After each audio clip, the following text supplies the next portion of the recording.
ओम श्री परमात्मने नमः। यथार्थ गीता अध्याय 5 और श्लोक 16 और 17।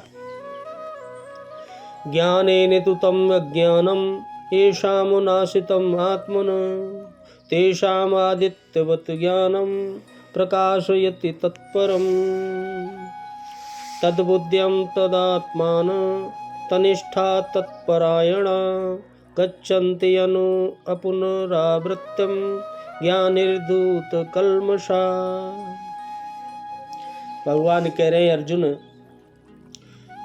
परंतु जिनका वह अज्ञान परमात्मा के तत्व ज्ञान द्वारा नष्ट कर दिया गया है, अज्ञान परमात्मा के तत्व ज्ञान द्वारा नष्ट कर दिया गया है, उनका वह ज्ञान सूर्य के सदृश उस सच्चिदानंद घन परमात्मा को प्रकाशित कर देता है।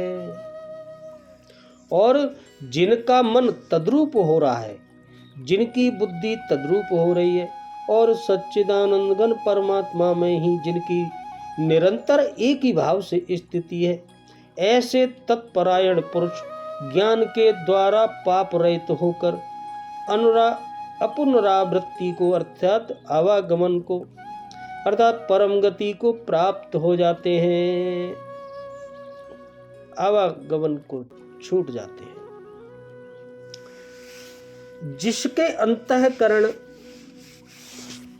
का वह ज्ञान, जिसने ज्ञान को ढक रखा था, आत्म साक्षात्कार द्वारा नष्ट हो गया है। और इस प्रकार जिसने ज्ञान प्राप्त कर लिया है, उसका वह ज्ञान सूर्य के सदृश उस परम तत्व परमात्मा को प्रकाशित करता है। तो क्या परमात्मा किसी अंधकार का नाम है? नहीं, वह तो परम प्रकाश रूप दिन राति। रामायण रामचरितमानस में परम प्रकाश रूप दिन राति, परम प्रकाश रूप है तो, किंतु हमारे उपभोग के लिए तो नहीं है, दिखाई तो नहीं देता। जब ज्ञान द्वारा अज्ञान का आवरण हट जाता है, तो उसका वह ज्ञान सूर्य के सदृश समान परमात्मा को अपने में प्रवाहित कर लेता है। फिर उस पुरुष के लिए कहीं अंधकार नहीं रह जाता। उस ज्ञान का स्वरूप क्या है? भगवान कहते हैं, जब उस परम तत्व परमात्मा के अनुरूप बुद्धि हो, तत्व के अनुरूप प्रवाहित मन हो, परम तत्व परमात्मा में एक ही भाव से उसकी रहनी हो और उसी के परायण हो, इसी का नाम ज्ञान है। वाद विवाद का नाम ज्ञान नहीं है। इस ज्ञान द्वारा पाप रहित हुआ पुरुष पुनरागमन रहित यानी परम गति को प्राप्त होता है। परम गति को प्राप्त पूर्ण जानकारी से युक्त पुरुष ही पंडित कहलाते हैं। वही पंडित है असली, जो परम गति को प्राप्त यानी पूर्ण जानकारी से युक्त पुरुष ही।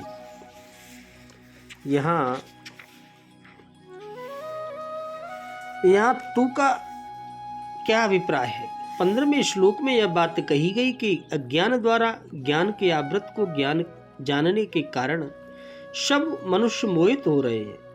यहाँ उन साधारण मनुष्यों से आत्म तत्व के जानने वाले ज्ञानियों को पृथक करने के लिए तू का प्रयोग किया गया है। अज्ञानम के साथ तत् का क्या अभिप्राय है?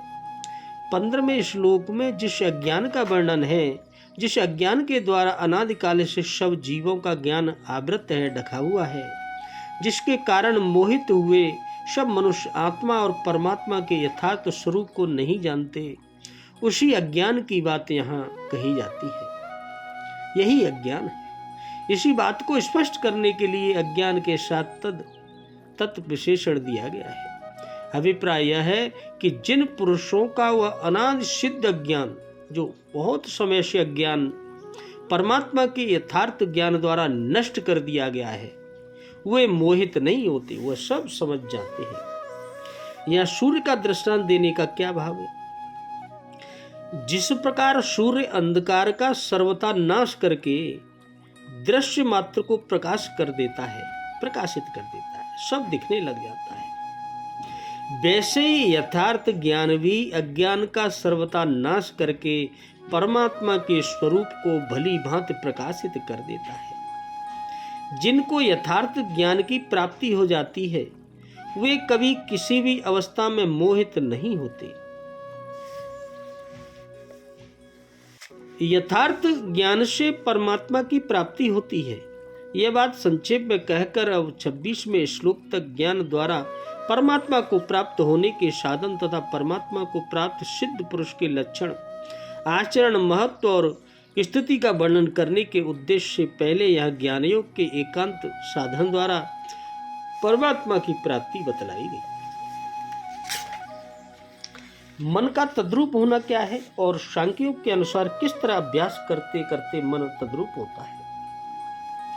ज्ञान योग का अभ्यास करने वाले को चाहिए कि आचार्य और शास्त्र के उपदेश से संपूर्ण जगत को मायामय और एक सच्चिदानंद घन परमात्मा को ही सत्य समझकर तथा संपूर्ण अनात्म वस्तुओं के चिंतन को सर्वथा छोड़कर मन को परमात्मा के स्वरूप में निश्चल स्थित करने के लिए उनके आनंदमय स्वरूप का चिंतन करें। आनंदमय स्वरूप बार बार आनंद की आवृत्ति करता हुआ ऐसी धारणा करे कि पूर्ण आनंद, अपार आनंद, शांत आनंद, घन आनंद, अचल आनंद, ध्रुव आनंद, नित्य आनंद, बोध स्वरूप आनंद, ज्ञान स्वरूप आनंद, परम आनंद, महान आनंद, अनंत आनंद, सम आनंद, अचित्य आनंद, चिन्मय आनंद, एकमात्र आनंद ही आनंद परिपूर्ण है। आनंद से भिन्न अन्य कोई वस्तु ही नहीं है। इस प्रकार निरंतर मनन करते करते सच्चिदानंद घन परमात्मा में मन का अभिन्न भाव से निश्चल हो जाना मन का तद्रूप होना है। बुद्धि का तद्रूप होना क्या है और मन तद्रूप होने के बाद किस तरह के अभ्यास से बुद्धि तद्रूप होती है। उपयुक्त प्रकार से मन के तद्रूप हो जाने पर बुद्धि में सच्चिदानंद घन परमात्मा के स्वरूप का प्रत्यक्ष के सदृश निश्चय हो जाता है। उस निश्चय के अनुसार निधि ध्यान यानी ध्यान करते करते जो बुद्धि की भिन्न सत्ता न रहकर उसका सच्चिदानंद घन परमात्मा में एकाकार हो जाता है, वही बुद्धि का तद्रूप हो जाना है। मान जाता है कि भगवान ध्यान से प्रकट हो जाते हैं। तनिष्ठा अर्थात सच्चिदानंद घन परमात्मा में एक ही भाव से स्थित किस अवस्था का नाम है तथा मन और बुद्धि दोनों के तद्रूप हो जाने इसके बाद वह कैसे होती है।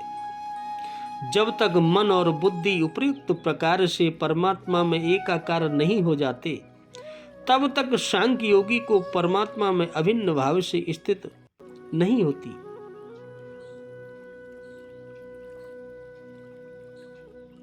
स्थिति नहीं हो पाती क्योंकि मन और बुद्धि आत्मा और परमात्मा के भेद भ्रम में मुख्य कारण है।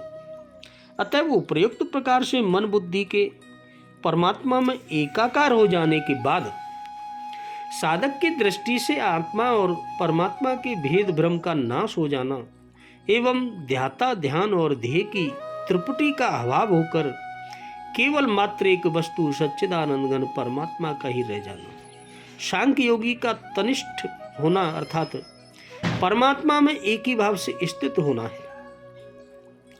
तत्परायण यह पद किन का वाचक है। उपयुक्त प्रकार से आत्मा और परमात्मा के भेद भ्रम का नाश हो जाने पर जब सांख्य योगी की सच्चिदानंद घन परमात्मा में अभिन्न भाव से निश्चल स्थिति हो जाती है तब वस्तुतः परमात्मा के अतिरिक्त अन्य किसी की सत्ता रहती ही नहीं। उसके मन बुद्धि प्राण आदि सब कुछ परमात्मा रूप ही हो जाते हैं। इस प्रकार सच्चिदानंद घन परमात्मा के साक्षात अपरोक्ष ज्ञान द्वारा उनमें एकता प्राप्त कर लेने वाले पुरुषों का वाचक यहाँ तत्परायण पद है। यह तत्शब्द का अर्थ सच्चिदानंद परमात्मा कैसे किया गया। पूर्व श्लोक में परम के साथ तत् विशेषण आया है। यह यथार्थ ज्ञान द्वारा जिस परमात्मा का साक्षात्कार होना बतलाया गया है उसी से इस श्लोक का तत्शब्द संबंध रखता है। अतः प्रकरण के अनुसार उसका अर्थ सच्चिदानंद परमात्मा का करना ही उचित है। यहाँ ज्ञान निधि कल्मषा पद में आया हुआ ज्ञान शब्द किस ज्ञान का वाचक है? कल्मष शब्द का और निधूर्त शब्द का क्या अर्थ है? 16वें श्लोक में जिस ज्ञान को अज्ञान का नाशक और परमात्मा को प्रकाशित करने वाला बतलाया है, उस यथार्थ तत्व ज्ञान का वाचक यह ज्ञान शब्द है। शुभाशुभ कर्म तथा राग द्वेष आदि अवगुण एवं विक्षेप और आवरण, इन सभी का वाचक कल्मष शब्द है, क्योंकि ये सभी आत्मा के बंधन में हेतु होने के कारण कल्मष अर्थात पाप ही है। इन सब का भली भांति नष्ट हो जाना